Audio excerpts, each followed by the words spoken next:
Hi friends, welcome back to another video. इस वीडियो में हम स्टाइरिनिक्स परफॉर्मेंस मटेरियल्स करके एक कंपनी है उसके बारे में डिस्कस करेंगे। I just want to put out the disclaimer, मैं इस कंपनी में इंटरेस्टेड एंड इन्वेस्टेड हूँ। इस वीडियो का पर्पस इज प्योरली एजुकेशनल। मैं नहीं आपको बता रहा कि आपको खरीदना चाहिए नहीं खरीदना चाहिए। माय जॉब और at least the purpose of the video is to purely have a balanced discussion on this company. Now there are 5 reasons क्यों मैं इस कंपनी में इंटरेस्टेड हूँ। There are 6 actually. पहला है कि ये कंपनी एक मार्केट लीडर है, सिर्फ 3 कंपनीज हैं, उसमें भी तीसरा प्लेयर अभी अभी एंटर कर रहा है इंडस्ट्री को। सो this is a very narrow industry with only 2 player. Secondly, management change हुआ था नवंबर 2022 में, जहाँ पे डोमेस्टिक या लोकल प्रमोटर्स ने, इंडिया के प्रमोटर्स ने टेक ओवर किया था एक इंटरनेशनल कॉन्ग्लोमरेट से।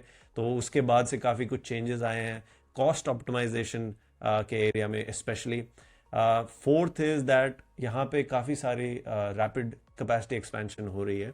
पिछले 10 सालों में 2012 से 2022 तक जो कैपेसिटी थी वो लार्जली स्टैग्नेंट थी। नए प्रमोटर आने के बाद काफ़ी रैपिडली कैपेसिटीज एक्सपैंड हो रही है, जिसके बारे में हम डिस्कस करेंगे। Fifth is the company is zero, and sixth is that there are some very smart, well known smart money you can say who are entering this company over the last 2-3 quarters. So these are the things that got me interested. मैंने 14th मई में इस company को spot किया था, actually interesting at the very bottom. I did not buy. I bought much later, somewhere around here maybe. I still holds a small percentage, so no crazy benefits from spotting this company. But then nonetheless, ये एक बहुत interesting company लगी, इसीलिए मैं ये video बना रहा हूँ. Before we get started with the analysis, मैं बस एक quick book recommendation देना चाहूँगा, Material World by Ed Conway. ये book बहुत interesting है मेरे लिए because it offers a very different perspective about the world, where it is mostly highlighting कि हम अर्थ से कितना मटेरियल निकालते हैं और कैसे ये मटेरियल्स हमारी एक्चुअली मोर एंड मोर जो कह सकते हैं इंफॉर्मेशन टेक्नोलॉजी ड्रिवन लाइफ है उसको कैसे ड्राइव करते हैं, जो कि नॉर्मली हम शायद उतना ध्यान नहीं देते हैं. That is why it is so insightful. Obviously अगर आपने सब्सक्राइब नहीं किया है तो please help us reach 2000 subscribers, ideally much more than that, and please do share अगर आपको ये वीडियो अच्छी लगती है. सो सबसे पहले एक बैकग्राउंड हिस्ट्री लेसन ले लेते हैं इस कंपनी के बारे में. 1973 में कंपनी स्टार्ट हुई थी. I know there is a lot of material on the slide, but just try to stay with. 1973 में is the company was started, and in 2012 में ABS capacity 80,000 tons per annum थी, और SAN, these are the main products that the company sells. क्या होता है हम इसके बारे में डिस्कस करेंगे. 80,000 60,000. 1973 में मिस्टर राकेश अग्रवाल ने स्टार्ट की थी कंपनी. 2012 में फिर बीच में काफ़ी they were sold, the company was sold to different owners. फिर से 2000 दे टुक ओनरशिप. 2012 में इन कैपेसिटीज के साथ इन्होंने अपनी कंपनी बेची थी. ठीक है. 2012 में Ineos group took over. Why Ineos took over? It makes a lot of logical sense because Ineos is the largest styrene, or one of the largest styrene suppliers in the world. Styrene is the raw material that goes into ABS and SAN. Right? These are the types of plastics. We'll discuss their applications also. Capacities have been stagnant. ये point हमने discuss किया था. 2012 से, जब से ये international group ने take over किया है, तब से 2022 तक कैपेसिटीज वर लार्जली स्टैग्नेंट, जैसे हम देख सकते हैं. 2022 में राकेश अग्रवाल जी ने through Shiva performance materials again bought the company 62% for an undisclosed amount, and कुछ 1-1.5 साल बाद उन्होंने 16.5% बेच दिया था to remove the pledge and to repay a large part of the borrowing.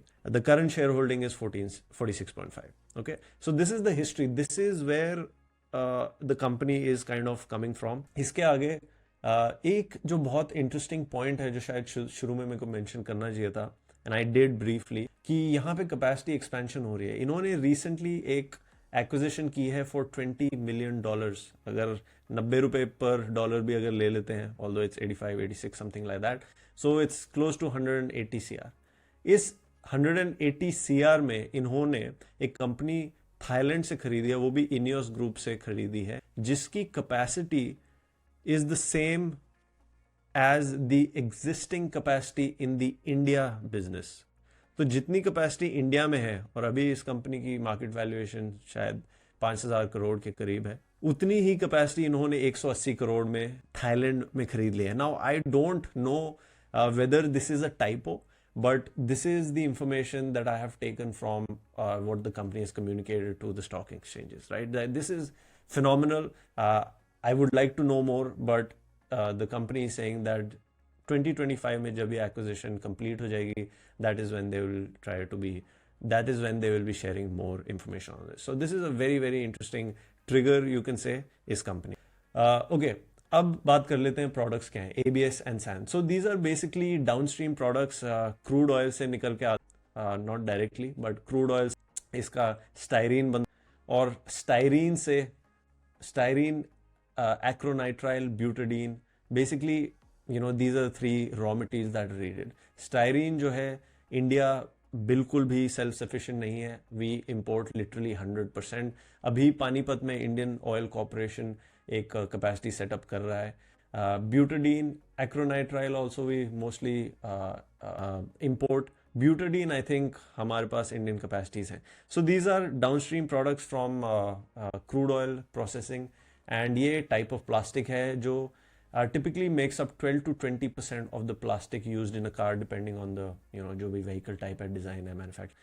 और SAN जो है, styrene acrylonitrile है, is another plastic which is used across a variety of industries. जहाँ पे हम ये देख सकते हैं, these are different products जो company sell करती है. और यहाँ पे get a small idea कि किस किस चीज़ों में अलग अलग products जाते हैं. This styrolloy और Acelac, these are two new products the company has introduced recently. ठीक है, अब यहाँ पे different designs हैं. I know अगर आप स्क्रीन पे देख रहे हैं शायद से बहुत क्लियर नहीं होगा, but the point I'm trying to make is कि गाड़ियों से काफ़ी ज़्यादा लिंकेज है ABS की सेल्स की, and which is something we'll discuss next. They have some marquee clients, Hero, Honda, Maruti Suzuki, Tata, Mahindra, Ashok Leyland.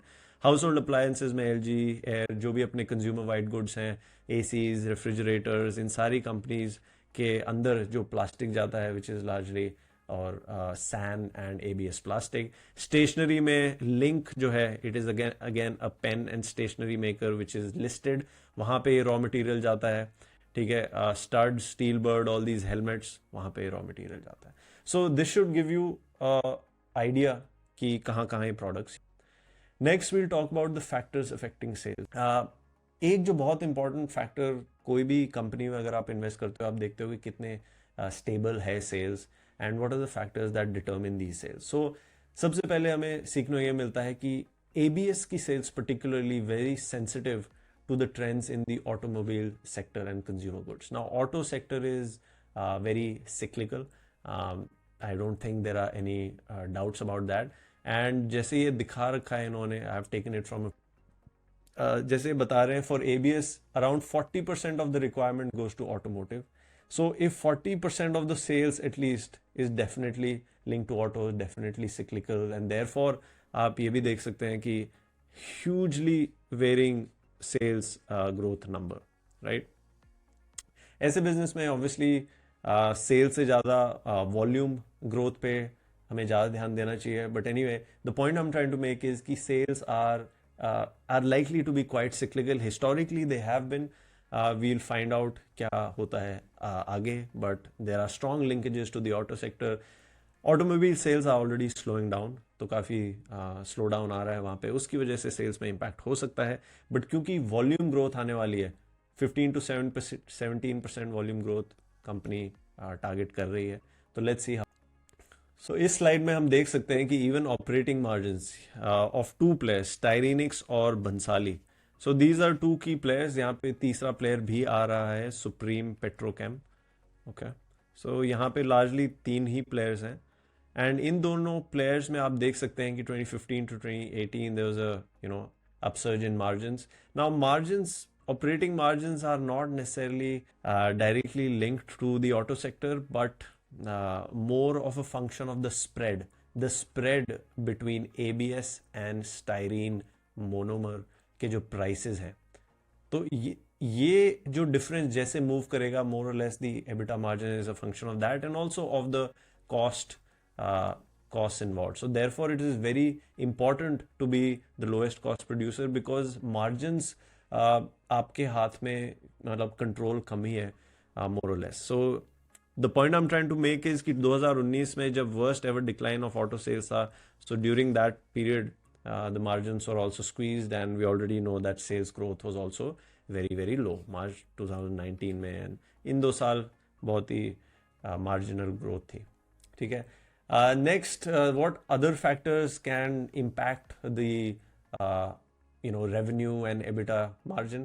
So 2015 से 2023 का ये डेटा है जो ये बताता है कि क्रूड ऑयल और रेवेन्यू का जो लिंकेज है वो काफ़ी स्ट्रॉन्ग लिंकेज है. 0.88% जो कोरिलेशन है which is considered to be fairly high.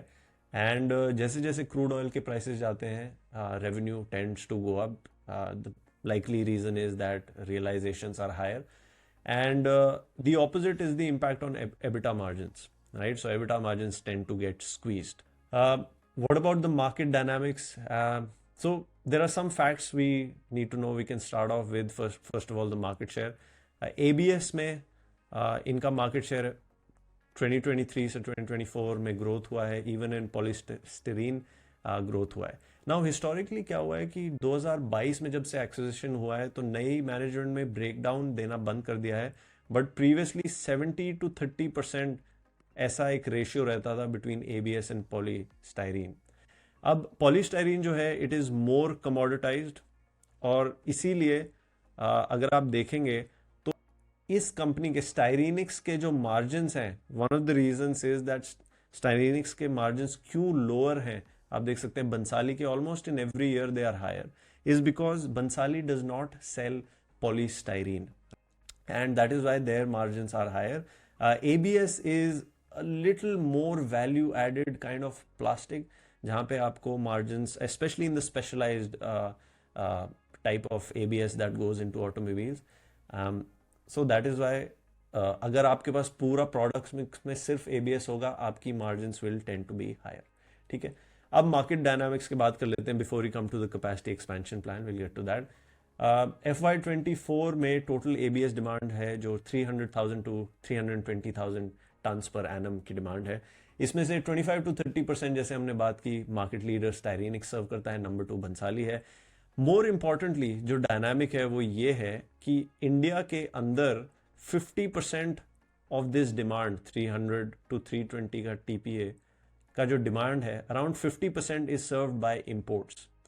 This opens up a lot of room for import substitutions if our local producers can gain some competitive or cost advantage over the foreign supplies. And possibly शायद यहाँ पे opportunity देखते हुए, शायद because their balance sheets are very very healthy because FY21 और FY22 बहुत ही bumper years थे. So there could be two reasons why almost everybody is expanding. And this is something that we could go more in depth later on, but for the purpose of video की हम simple रखना चाहते हैं. So these are dynamics कि 50% ABS जो है बाहर से आ रहा है और यहाँ पे import substitution का possibility है. इसी दौरान क्योंकि स्टाइरीनिक्स अपना capacity expand कर रहा है, so are the other two competitors. इन्होंने 15 to 17% volume growth. क्योंकि सेल्स ग्रोथ कंपनी के हाथ में नहीं है, volume growth maybe to an extent is, maybe that is why they are focusing on that. यहाँ पे देख सकते हैं FY24 से FY28 के बीच में क्या प्लान है. FY25 सो अक्टूबर 23 में कंपनी ने कहा था कि हम जो है डी बॉटल नेकिंग करेंगे. आपको याद होगा हमने देखा था ABS और SAN की कैपेसिटीज मोरलेस उतनी थी, 80,000 थी 2012 में और अराउंड 100,000 या 60,000 थी. So there has been very marginal increase. This was 60,000, ये इतने का इतना है. डी बॉटल नेकिंग करके, and this is very interesting to me because debottlenecking करके आपने 25% कैपेसिटी बढ़ा ली है. So how this happens, maybe if you're a chemical engineer you can educate us in the comment section or you can get in touch with me. I would love to learn more because this is a pattern जो काफ़ी सारी polymer related chemical या crude related जो products है, downstream products, chemicals and all, वहाँ पे ये फंडा मैंने काफ़ी देखा है. सो FY25 में अक्टूबर या सितंबर तक ये जो डी बॉटल नेकिंग है वो हो चुकी है. Now their capacity stand at 3. So this is where they stand. Their plan is कि हम 45,000 जो है पॉलीस्टाइरीन की कैपेसिटी ऐड करेंगे 27 में. इसके लिए इंजीनियरिंग स्टडीज ऑलरेडी ऑन है एंड द प्लान इज कि 2028 तक 1 लाख टन्स पर एनम की एडिशनल कैपेसिटी एबीएस में ऑपरेशनलाइज होगी. This is not to mention कि जो इनियोस थाईलैंड में जो इन्होंने एक्विजिशन की है वहां पे इक्विवेलेंट कैपेसिटीज उन्होंने एक्वायर की है. एबीएस और सैन दोनों में जितनी एग्जिस्टिंग इंडिया में है आज FY25 FY25 में, उतनी ही कैपेसिटीज उन्होंने थाईलैंड में भी एक्वायर की हैं. सो it seems that if these capacities come on board and if the supply demand dynamics are not shifted remarkably from where they are, जिसका चांस कम लगता है because already we are importing 50%, तो demand है उतनी. तो अगर ये सारी चीजें प्ले आउट होती हैं, व्हाट इज पॉसिबल. अगेन हर एक सेक्शन में मैं रिस्क भी एक साथ आउटलाइन करता जा रहा हूँ. जैसे मैंने बोला कि यहाँ पे सेल्स ग्रोथ बहुत मतलब it can be a little tepid depending on the ABS styrene spread. इन दोनों chemicals का जो spread है eventually that is going to determine to an extent the realized. Of course you can also look at EBITDA per ton, but वो भी काफी fluctuate करता है जितना डेटा मैंने देखा है. ठीक है. सो अगला क्वेश्चन ये आता है कि क्या yes we know that there are only 2 companies in this sector, but क्या कोई ऐसी comparative advantage है जिसकी वजह से और लोग नहीं एंटर कर पाएंगे, ये हम देख सकते हैं. The question is how difficult is, right? मेरी अंडरस्टैंडिंग ये है कि ABS production is somewhat concentrated. अगर आप और पार्ट्स ऑफ द वर्ल्ड में देखेंगे and Asia Pacific happens to be the key producer of most of the styrene ABS in the world. अगर आप डेटा या जितनी रिसर्च मेरी बताती है कि this industry tends to be somewhat concentrated. Now I don't know why that is the case. One reason is because आपको raw material के बहुत क्लोज होना पड़ता है. इंडिया के केस में वो अभी तक हमारा एक वीक पॉइंट रहा है. Maybe we are trying to fix that. Styrene जब हम इंपोर्ट करते हैं उस पर 2.5% इंपोर्ट ड्यूटी है currently. The industry is requesting the government और lobbying to the government to remove that so that हमारा इंडियन मेड ABS जो है वो ज़्यादा कंपेरेटिव बने. We also don't have any local capacities. If and when Indian Oil की capacities online जाएंगी वहाँ पे अभी advance. So yeah, we are not 100% sure at this moment in our research क्यों और कोई competition नहीं आ सकता है. But it seems that focusing on customized specialty products, तो ABS में भी specialty है and एक standard maybe more commoditized type का ABS. ठीक है. तो दोनों वेरियस ग्रेड्स होते हैं. These grades are dependent on the properties, heat properties, temperature पे कैसे रिस्पॉन्ड करता है, क्या कलर्स हैं, क्या स्पेसिफिक रिक्वायरमेंट्स है, कितनी हार्डनेस है. So there are lot of different मतलब parameters around which the companies develop these products. And we learn from Bhansali engineering's annual report page 39 that these grades are specially developed for specific application required by the customer. This is precisely the reason the company has adopted the policy of focusing more on specialty grades. क्योंकि इनका ये मानना है कि बहुत ज़्यादा effort लगता है इन ग्रेड्स को या बनाने में एक बार, but once developed those efforts are highly rewarding not only in terms of price but also perpetual business from the customer. So there seems to be some addition, some sort of the comparative advantage. Again, like I said, it is very difficult at this point to state why other players cannot enter or why they can't do as good a job as Styrenix and Bhansali. वो एक question है which is open for debate. If you have any insights, आप जरूर हमें educate करें. You can comment in the comment section. Next, basically जो अभी तक हम फॉर्मेट फॉलो करते आ रहे हैं वो ये है. we have talked about the business, we can talk about the management now, then we'll talk about the price, right? So basically this is the format we're following. So management के तौर पे the original promoter started in 1973. Like I said, they bought the company back in 2012, right?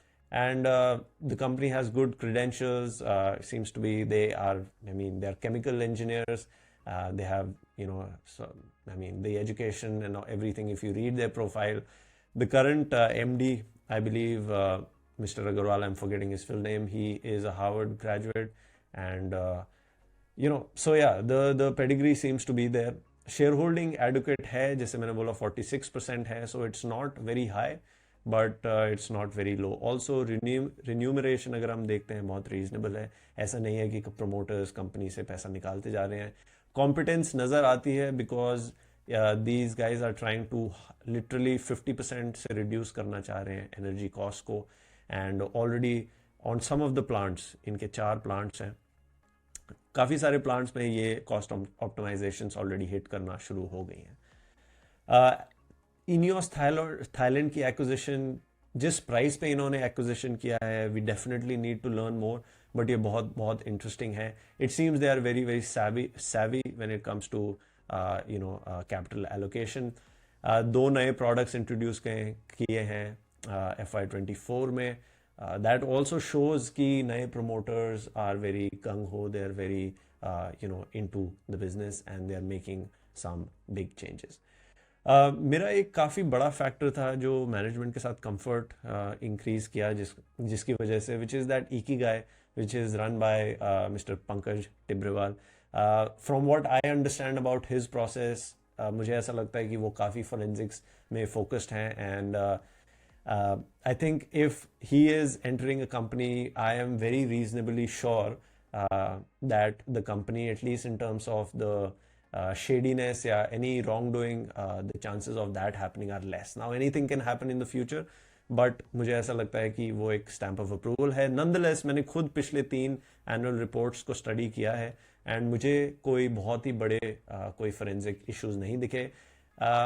एक दो छोटी चीज़ें मुझे दिखी which I am highlighting is that CSR expenses जो कि 5-6 करोड़ रहे हैं पिछले 2 सालों में, have been routed through their own foundation.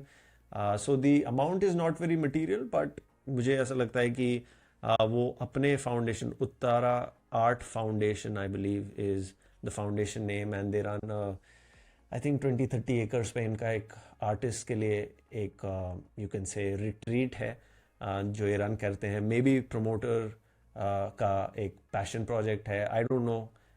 I don't think it's a big red flag, but it is something that came to my attention. The second is acquisition of Ineos Thailand. जो इन्होंने structure जो create किया है कि वो Dubai में एक subsidiary होगी, ठीक है, वो सब्सिडरी थाईलैंड, स्टाइरिनिक्स थाईलैंड में स्टेक लेगी, और वो सब्सिडरी फिर इनियोस का जो बिजनेस है जो परचेज कर रहे हैं, that is how it will hold, and this subsidiary is owned by us if we are sure shareholders, which is Styrenix India Performance SPML. So why this long route? I am not 100% sure. मुझे ऐसा लगता है कि कहीं ना कहीं given how savvy they are, maybe there's some tax reasons. We'll only find out how this plays out, but these are some of the factors जो हमें from a management angle ध्यान में रखनी चाहिए. Finally, we come to the financials, which is very important. Obviously, हम sales growth की बात कर चुके हैं. We have seen that it has been very inconsistent, up and down. उसके रीजंस भी हम डिस्कस कर चुके हैं, because of the dependence on the industries that these products are serving. Operating margin भी काफ़ी फ्लक्चुएटेड रहा है. FY21 और 2022 में जो मार्जिन्स हैं, they seem to be elevated. I don't think these will be repeated, और उसका काफ़ी रीजन था. All across the world supply chain जो है काफ़ी रिस्ट्रेन हो गई थी. उसकी वजह से केमिकल्स में अगर आपने देखा होगा कि बहुत सारी केमिकल कंपनीज ऐसी थी जहाँ पे उनके EBITDA margins were going through the roof, they were not sustainable. पिछले 2-3 सालों से has been a gradual improvement. मुझे ऐसा लगता है शायद से ये गिवन द हिस्ट्री स्टेबिलिटी नहीं है, but we will see if the product mix is changing, can there be more stability, it remains to be seen. PAT to CFO conversion जो है वो काफ़ी हेल्दी है.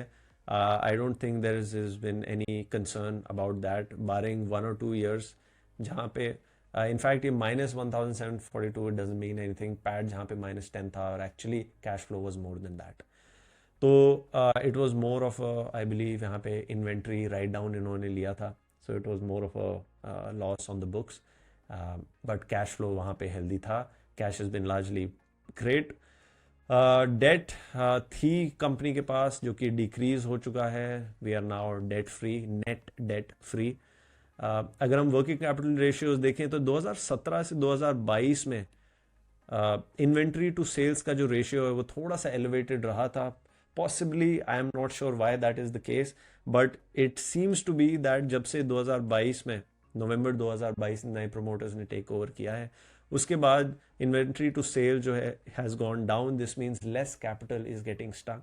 This means it is more efficient. It means the company is able to roll over more inventory, and that is a positive sign.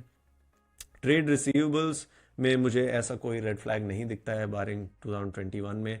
उसका sense बनता है because 2021 was, जैसे कि हमने बात की, the sales were relatively higher, तो maybe there was some sort of credit credit given to the customers. So उसके आगे नेट फिक्स्ड एसेट टर्नओवर. इससे हमें ये पता लगता है कि जो हमारे नेट फिक्स्ड एसेट्स हैं 295 करोड़ पे, अगर कंपनी कितना 2000 करोड़ की सेल, एक सेकंड, हाँ जी, 2200 करोड़ की सेल नेट फिक्स्ड एसेट्स पे ला सकता है. So it seems to be 7 times 6 times. It seems to be quite interesting because इसका मतलब ये है कि हम मतलब नेट एसेट्स अगर 200-300 करोड़ का और ऐड करते हैं तो we can generate additional turnover of around 7 times that. So yeah, this is obviously very attractive. And अगर profitability ratios देखें तो हमारे यहाँ पे 4 phases हैं essentially: phase 1, phase 2, phase 3 and phase 4. Now I don't know अगर ये जो phase 2 है ये फिर repeat होगा, because this is the period जहाँ पे auto sales बहुत slow थी and even economic slowdown था. तो क्या ये मतलब this will happen again given the dependence on auto sales? That cyclicality I think is there, and we will see how that plays out, which is also something to bear in mind कि जब भी आप इस company में अगर आप decide करते हैं तो this is one factor to keep in mind. Valuations मैंने प्राइस टू बुक रेशियो और ईवी बाय एबिटा यूज़ किया है. अगर हम 10 years का मीडियन देखें तो this is very high at the moment, मतलब far above the 10 year median. And हम ये भी देख सकते हैं कि बुक वैल्यू एक्चुअली नहीं ग्रो किया है. बिकॉज इसका एक रीज़न ये है कि पिछले 3 सालों में 700 करोड़ का डिविडेंड कंपनी से बाहर निकाला गया है, पहले एनियोस ग्रुप ने और फिर जब फिर डिविडेंड इशू किया था. गोइंग फॉरवर्ड मुझे नहीं लगता कि डिविडेंड इतने हाई रहे हैं जितने पास्ट में अभी तक रहे हैं. उसका रीज़न ये है कि they are also investing more to increase capacities. And दूसरा, मुझे कहीं ना कहीं ऐसा लगता है कि एक्विजिशन के बाद 2022 में डिविडेंड्स इसलिए भी डिक्लेयर किए थे बिकॉज वही डिविडेंड का पैसा they were using to pay off the debt they had taken to actually acquire the company in November 2022, somewhere around here, sorry, ऐसा कहीं. So promoters obviously seem to be very smart at the time they bought, the valuations they bought. I think if you're buying now, like I said, I have a very small allocation, that is why it is less than 1% of my portfolio, for full disclosure. मुझे ऐसा लगता है कि ये valuation seem to be on the higher side. Again, अगर आप EV by EBITDA भी देखते हैं और any other metric you want to use, I think on a median basis, historical basis, यहाँ पे जो numbers हैं थोड़े से elevated हैं. If you have any other insight on the valuation, particularly for this company, please do let us know in the comment. Okay, finally, क्या ऐसे points हैं जो हमें track करना चाहिए? Like I said, you can consider them risks also, right? And tracking points also. पहला है कि कितना dependent है Styrenix का sale auto sector पे. क्या ड्राइवर्स हैं ABS, SAN और स्टाइरीन के स्प्रेड्स का. क्या अभी styrene spreads bottom off, is the spread at some sort of bottom? It doesn't seem to be the case, at least from what I understand. और क्या ये कंपनी की जो एक्विजिशन है थ्रो अवे प्राइसेस पे, why is the price so attractive? It does not seem to make sense. तो ये सारी चीज़ें हमें ट्रैक करनी चाहिए and definitely keep an eye out on the valuation, right? So this is where we stand today. I hope ये video आपके लिए इंसाइटफुल रही होगी. आपको कुछ भी क्वेश्चंस हैं आपके मन में तो प्लीज़ कमेंट सेक्शन में ज़रूर डालें. अगर आप ये वीडियो देख रहे हैं अभी तक तो प्लीज़ शेयर कीजिए and definitely don't forget to subscribe. Thank you so much for watching. and I'll see you in the next video, which is on most likely on the cement sector. Thank you.